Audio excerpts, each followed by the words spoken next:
ಸುಮಾರು 19,000 ಜನ ತಮಗೆ ಏನೇ ಬೇಕಾದ್ರೂ ಕೂಡ ಈ ಹಿನ್ನೀರಿನ ಜಾಗದಲ್ಲಿ ತುಂಬಿರುವಂತ ನೀರಿದೆಯಲ್ಲ ಇದನ್ನ ದಾಟ್ಕೊಂಡು ಹೋಗ್ಬೇಕು. ಇವತ್ತಿಗೆ ಆ ಕರಾಳ ದಿನಗಳು ಮುಗಿಯುತ್ತಿದೆ, ಅವರ ಬದುಕಿನಲ್ಲಿ ಬೆಳಕು ಮೂಡುತ್ತಿದೆ. ನೋಡಿ, ಇವತ್ತು ಸಿಗಂದೂರಿನ ಚೌಡೇಶ್ವರಿಯ ಹೆಸರಿನಲ್ಲಿ ಆ ಒಂದು ಬ್ರಿಡ್ಜ್ ಲೋಕಾರ್ಪಣೆ ಆಗ್ತಾ ಇದೆ. ಇದರಲ್ಲಿ ಒಂದು ಹೊತ್ತಿಗೆ ಸುಮಾರು 500ರಿಂದ 600 ಜನರನ್ನ ಈ ಲಾಂಚ್ ನಿಂದ ಆ ಕಡೆಗೆ ಕರೆದುಕೊಂಡು ಹೋಗುವಂತ ಅವಕಾಶ ಇತ್ತು. ಬೆಳಿಗ್ಗೆ 6 ಗಂಟೆಗೆ ಈ ಲಾಂಚ್ ಪ್ರಯಾಣ ಅಥವಾ ಇದೊಂದು ಬೋಟ್ ಹೊರಟ್ರೆ ಸಂಜೆ ಸುಮಾರು 6 ಗಂಟೆಯವರೆಗೂ ಕೂಡ ಇದರ ಸೇವೆ ಇರುತ್ತೆ. ರಾತ್ರಿ 12 ಗಂಟೆಗೆ ಯಾರಿಗಾದ್ರೂ ಹೆರಿಗೆ ನೋವು ಬಂತು, ರಾತ್ರಿ 12 ಗಂಟೆಗೆ ಯಾರಿಗಾದ್ರೂ ಒಂದು ಹಾರ್ಟ್ ಸಮಸ್ಯೆ ಕಾಣಿಸಿಕೊಳ್ತು ಅಂತ ಹೇಳಿದ್ರೆ ಅವರಿಗೆ ಹೋಗೋದಕ್ಕೆ ಸಾಧ್ಯವೇ ಇಲ್ಲ. ಅಲ್ಲಿ ಕಾಣಿಸ್ತಾ ಇರುವಂತ ಅವರ ಒಂದು ಕನಸು ತಲೆ ಎತ್ತಿ ನಿಂತಿದೆ. ಆ ಮೂಲಕ ಈ ಸರ್ಕಾರ ಅಥವಾ ಈ ಒಂದು ಜನಪ್ರತಿನಿಧಿಗಳ ನಿರಂತರವಾದ ಹೋರಾಟ, ಇಲ್ಲಿನ ಜನರ ನಿರಂತರವಾದಂತ ಒಂದು ಹೋರಾಟದ ಮೂಲಕ ಇವತ್ತಿನಿಂದ ಲಾಂಚ್ ಪ್ರಯಾಣದಿಂದ ಅವರಿಗೆ ಮುಕ್ತಿ ಸಿಗ್ತಾ ಇದೆ. ಕ್ಯಾಮೆರಾ ಪರ್ಸನ್ ಶಿವು ಜೊತೆಗೆ ನಾನು ರಂಜಿತ್ ಶಿರಿಯಾರ್, ರಿಪಬ್ಲಿಕ್ ಕನ್ನಡ, ಶಿವಮೊಗ್ಗ. ಸಿಗಂದೂರು ಸೇತುವೆ 2.14 ಮೀಟರ್ ಉದ್ದವಿದ್ದು 16 ಮೀಟರ್ ಅಗಲವಿದೆ. ನೂತನವಾಗಿ ಲೋಕಾರ್ಪಣೆಗೊಂಡ ಸೇತುವೆಯ ವಿಶೇಷತೆ ಬಗ್ಗೆ ನಮ್ಮ ಪ್ರತಿನಿಧಿ ಮಾಡಿರುವ ರಿಪೋರ್ಟ್ ಇಲ್ಲಿದೆ. ಶರಾವತಿ ಹಿನ್ನೀರು ಭಾಗದ ಜನರ 6 ದಶಕಗಳ ಕನಸು ಇವತ್ತು ಈಡೇರಿಯುವಂತದ್ದು. ಐತಿಹಾಸಿಕ ಸಿಗಂದೂರು ಸೇತುವೆಯನ್ನ ಕೇಂದ್ರ ಸಚಿವ ನಿತಿನ್ ಗಡ್ಕರಿ ಅವರು ಈಗಾಗಲೇ ಲೋಕಾರ್ಪಣೆಯನ್ನ ಗೊಳಿಸಿದ್ದಾರೆ. ಆ 6 ದಶಕಗಳಿಂದ ಏನು ಬೇಡಿಕೆಗಳನ್ನ ಇಡ್ತಿದ್ರು ಆ ಎಲ್ಲವಕ್ಕೂ ಇವತ್ತು ಮುಕ್ತಿ ಸಿಕ್ಕಿದೆ.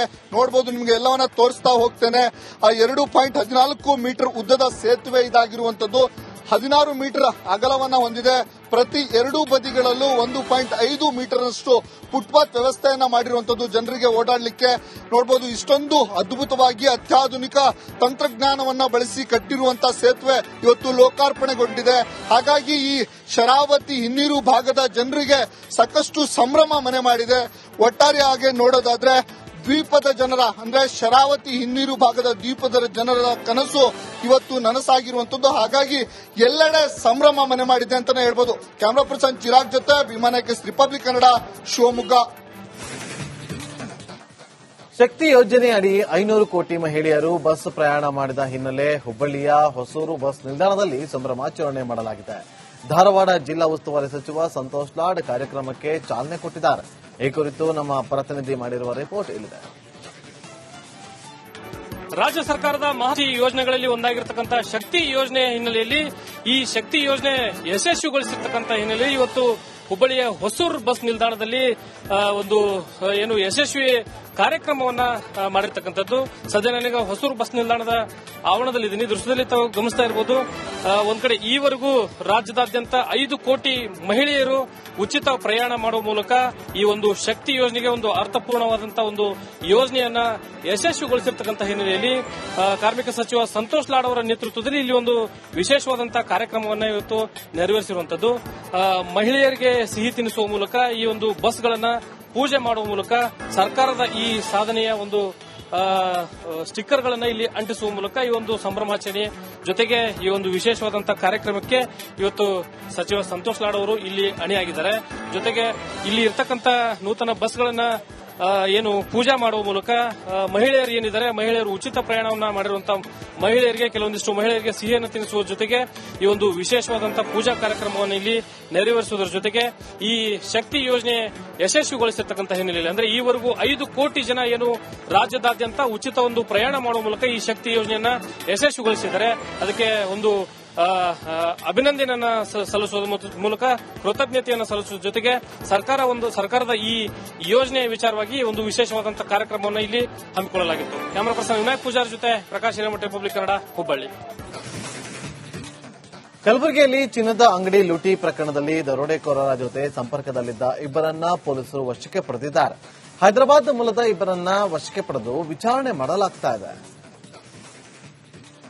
ಡ್ರಗ್ಸ್ ಮಾರಾಟ ಮತ್ತು ಸಾಗಾಟ ಆರೋಪ ಸಂಬಂಧ ಕಲಬುರಗಿಯ ಕಾಂಗ್ರೆಸ್ ಮುಖಂಡ ಜೊತೆಗೆ ಸಚಿವ ಪ್ರಿಯಾಂಕ್ ಖರ್ಗೆ ಆಪ್ತ, ಕಲಬುರಗಿ ದಕ್ಷಿಣ ಕ್ಷೇತ್ರದ ಶಾಸಕ ಅಲ್ಲಂಪ್ರಭು ಪಾಟೀಲ್ ಆಪ್ತ ಲಿಂಗರಾಜ್ ಕಣ್ಣಿಯನ್ನ ಮಹಾರಾಷ್ಟ್ರ ಪೊಲೀಸರು ಬಂಧಿಸಿರುವಂತದ್ದು. ಕಲಬುರಗಿ ನಗರದಲ್ಲಿ ಇರುವಂತಹ ಏನು ಸೂಪರ್ ಮಾರ್ಕೆಟ್ ನಲ್ಲಿ ಏರಿಯಾದಲ್ಲಿ ಆತ ತನ್ನ ಫಾರ್ಮ್ ಹೌಸ್ ಅನ್ನ ಹೊಂದಿದ್ದ. ಇಲ್ಲಿಂದ ಏನು ಕಳೆದ ಹಲವು ವರ್ಷಗಳಿಂದಲೂ ಕೂಡ ಫಾರ್ಮ್ ಹೌಸ್ ಮೂಲಕ ಡ್ರಗ್ ಅನ್ನ ಪೂರೈಕೆಯನ್ನ ಮಾಡ್ತಾ ಇದ್ದ. ಸೊ ಅದರಂತೆ ಕಳೆದ ಜೂನ್ 22ರಂದು ಮಹಾರಾಷ್ಟ್ರದ ಮುಂಬೈನ ಥಾಣೆ ಪ್ರದೇಶದಲ್ಲಿ ಡ್ರಗ್ ಸಪ್ಲೈ ಮಾಡ್ತಾ ಇರುವಂತಹ ಸಂದರ್ಭದಲ್ಲಿ ಬಜಾರ್ಪೇಟೆ ಪೊಲೀಸರು ಆ ಒಂದು ಮಾದಕ ದ್ರವ್ಯ ವಿಶೇಷ ಕಾರ್ಯಾಚರಣೆ ನಡೆಸ್ತಾ ಇರುವಂತಹ ಸಂದರ್ಭದಲ್ಲಿ ಅಲ್ಲಿರುವಂತಹ ಪೊಲೀಸರ ಕೈಗೆ ಕಲಬುರಗಿ ದಕ್ಷಿಣ ಕ್ಷೇತ್ರದ ಬ್ಲಾಕ್ ಕಾಂಗ್ರೆಸ್ ಅಧ್ಯಕ್ಷರಾಗಿದ್ದಂತಹ ಏನು ಲಿಂಗರಾಜ್ ಕಣ್ಣಿ ವಶಕ್ಕೆ ಪಡಿತಾರೆ. ವಶಕ್ಕೆ ಪಡೆದಂತಹ ಸಂದರ್ಭದಲ್ಲಿ ಆತನ ಬಳಿ ನಿಷೇಧಿತ 120 ಬಾಟಲ್ ಕೊಡೆನನ್ ಸಿರಪ್ ಇರುವಂತದ್ದು ಕೂಡ ಬೆಳಕಿಗೆ ಬಂದಿರುವಂತದ್ದು. ಅದಾದ ಬಳಿಕ ಪೊಲೀಸರು NDPS ಆಕ್ಟ್ ಅಡಿಯಲ್ಲಿ ಒಂದು ಪ್ರಕರಣ ಕೂಡ ದಾಖಲಿಸಿಕೊಂಡು ಕಾಂಗ್ರೆಸ್ ಮುಖಂಡ ಲಿಂಗರಾಜ್ ಕಣ್ಣಿಯನ್ನ ಬಂಧಿಸುವಂತ ಕೆಲಸ ಕೂಡ ಮಾಡಿರುವಂತದ್ದು. ಈ ಹಿಂದೆ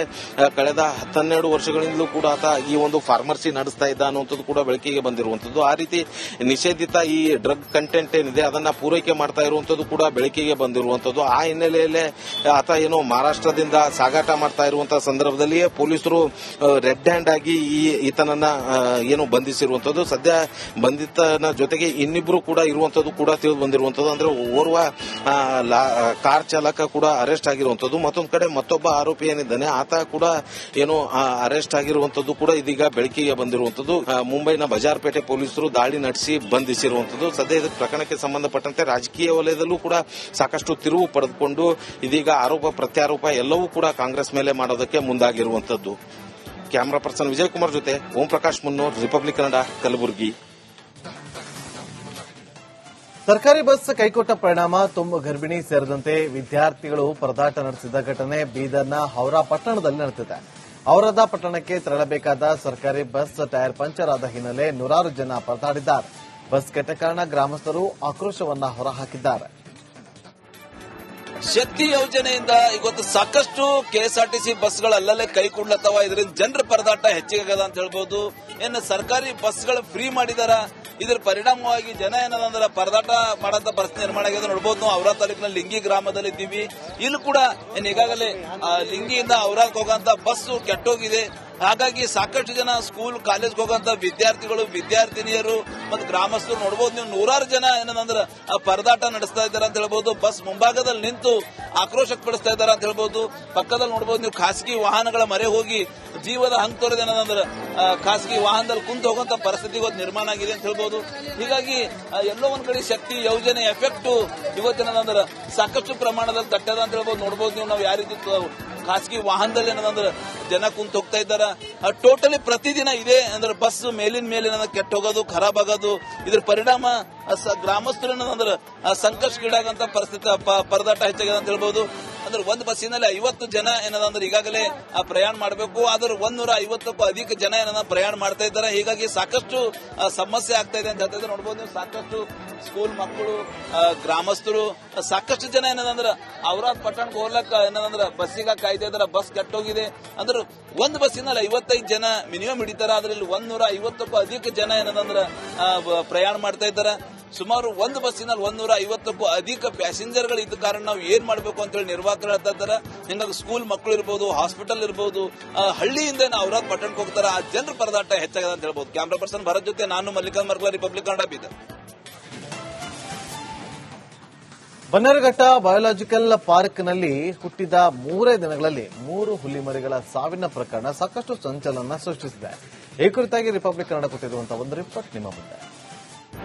ರಾಜ್ಯದಲ್ಲಿ ಕಳೆದ ಅನೇಕ ತಿಂಗಳುಗಳಿಂದ ಹುಲಿಗಳ ಮಾರಣ ಹೋಮ ಪ್ರಕರಣಗಳನ್ನ ನಾವು ನೋಡ್ಕೊಂಡು ಬಂದಿದ್ದೀವಿ. ಮೊದಲು ಚಾಮರಾಜನಗರದಾಗಿತ್ತು. ಈ ಸದ್ಯದ ಮಟ್ಟಿಗೆ ಬನ್ನೇರುಘಟ್ಟ ನ್ಯಾಷನಲ್ ಪಾರ್ಕ್ನಲ್ಲಿ ಇರುವಂತ 3 ಹುಲಿ ಮರಿಗಳ ಸಾವಾಗಿರುವಂತದ್ದು. ಈ ಸದ್ಯದ ಮಟ್ಟಿಗೆ ಹುಲಿ ಮರಿ ಹಾಕಿದಂತ ಪ್ರದೇಶ, ಅದು ಊಟ ಮಾಡುವಂತ ಪ್ರದೇಶವನ್ನ ಕ್ಯಾಮರಾ ಪರ್ಸನ್ ಮಂಜುನಾಥ್ ನಿಮಗೆ ಬನ್ನೇರುಘಟ್ಟದಿಂದ ತೋರಿಸುವಂತ ಒಂದು ಪ್ರಯತ್ನವನ್ನ ಮಾಡ್ತಿರುವಂತದ್ದು. ಹಿಮಾದಾಸ್ ಅನ್ನೋ ಒಂದು ತಾಯಿ ಹುಲಿ ಏನಿದೆ ಜುಲೈ 7ನೇ ತಾರೀಕು 3 ಮರಿಗಳಿಗೆ ಜನ್ಮವನ್ನ ನೀಡುತ್ತೆ. ಆ ಸಂದರ್ಭದಲ್ಲಿ 2 ಗಂಡು ಮಕ್ಕಳು ಹಾಗೂ 1 ಹೆಣ್ಣು ಮರಿಗೆ ಜನ್ಮ ನೀಡಿತು. ಆದರೆ ಈ ಸದ್ಯದ ಮಟ್ಟಿಗೆ ಅಂದ್ರೆ ಜನ್ಮ ನೀಡಿದ 3 ದಿನಗಳಲ್ಲಿ ಈ 3 ಹುಲಿ ಮರಿಗಳು ಸಾವಾಗುತ್ತೆ. ಇದಕ್ಕೆ ಬೇರೆ ಬೇರೆ ರೀತಿಯ ವಿಮರ್ಶೆಗಳನ್ನ ನಾವು ಕೇಳ್ತಿರುವಂತದ್ದು. ಮೊದಲನೇದಾಗಿ ಬನ್ನೇರುಘಟ್ಟ ನ್ಯಾಷನಲ್ ಪಾರ್ಕ್ನಲ್ಲಿರುವಂತಹ ಆಡಳಿತ ವ್ಯವಸ್ಥೆ ಸರಿ ಇಲ್ಲದಿರುವ ಕಾರಣದಿಂದ ಸಿಬ್ಬಂದಿ ಬೇಸತ್ತು ಆ ಹುಲಿಗಳಿಗೆ ಅಥವಾ ಮರಿಗಳಿಗೆ ಬೇಕಾದಂತ ಊಟವನ್ನ ಕೊಡದೆ ನಿರ್ಲಕ್ಷ್ಯವನ್ನ ವಹಿಸಿದ್ದಾರೆ ಅನ್ನೋದು ಆರೋಪ ಮೊದಲನೇದಾಗಿ ಕೇಳಬಂದ್ರೆ, ಮತ್ತೊಂದು ಕಡೆ ಈ ವನ್ಯಜೀವಿಗಳ ಸಂರಕ್ಷಕರು ಅವುಗಳ ಜೊತೆ ಒಡನಾಟ ಹೊಂದಿರುವವರನ್ನ ಹತ್ರ ಮಾತನಾಡಿಸಿದಾಗ ಅವ್ರು ಹೇಳುವಂತದ್ದು,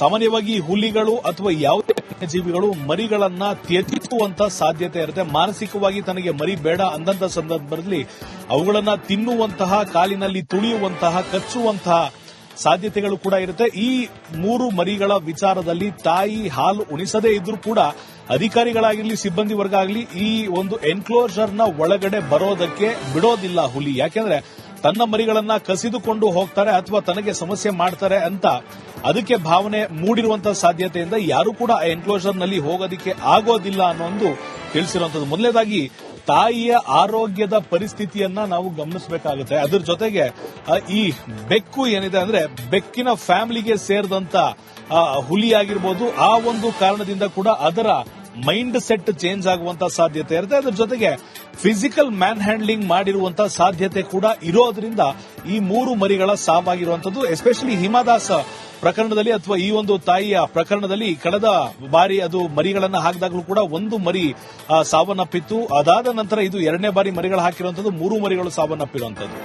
ಇಲ್ಲಿ ಪರ್ಮನೆಂಟ್ ವೆಟರಿನೇರಿಯನ್ ಅನ್ನ ಬನ್ನೇರುಘಟ್ಟ ನ್ಯಾಷನಲ್ ಪಾರ್ಕ್ನಲ್ಲಿ ನಿಯೋಜನೆಗೊಳಿಸದೇ ಇರೋದು ಕೂಡ ಒಂದಿಷ್ಟು ಸಮಸ್ಯೆಗಳಿಗೆ ಕಾರಣ ಆಗಬಹುದು ಅಂತ ಹೇಳಲಾಗ್ತಿದೆ. ಯಾಕಂದ್ರೆ ಸೆಪ್ಟೆಂಬರ್ 2023ರಲ್ಲಿ 7 ಚಿರತೆಗಳು ಸಾವನ್ನಪ್ಪಿತ್ತು. ಮಾರ್ಚ್ 2025ರಲ್ಲಿ 1 ಕರಡಿ, ಜೂನ್ 2025ರಲ್ಲಿ 1 ಗರ್ಭಾವಸ್ಥೆಯಲ್ಲಿದ್ದಂತ ಜೀಬ್ರಾ ಆಗಿರ್ಬೋದು, ಜೂನ್ ಅಲ್ಲಿ ಮತ್ತೊಂದು ವಯಸ್ಸಾದಂತ ಚಿರತೆ ಸತ್ತಿತ್ತು. ಈಗ 3 ಹುಲಿಯ ಮರಿಗಳು ಸತ್ತಿರೋದನ್ನ ನೋಡಿದಾಗ ಇಲ್ಲಿ ಪೂರ್ಣ ಪ್ರಮಾಣದ ಒಬ್ಬ ವೆಟರಿನೇರಿಯನ್ ಆ ವೈದ್ಯರನ್ನ ನೇಮಕ ಮಾಡೋದ್ರಲ್ಲಿ ಸರ್ಕಾರ ವಿಫಲ ಆಗಿದೆ.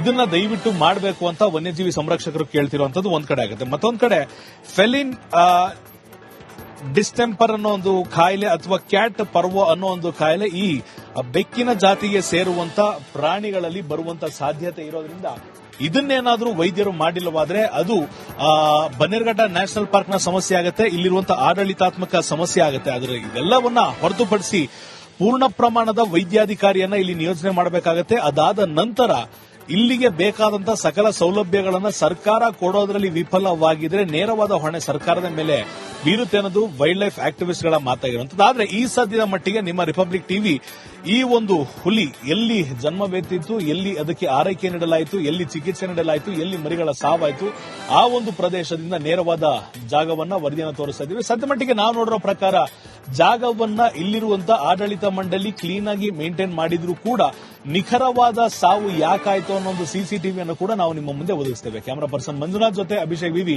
ರಿಪಬ್ಲಿಕ್ ಕನ್ನಡ, ಬನ್ನೇರುಘಟ್ಟ.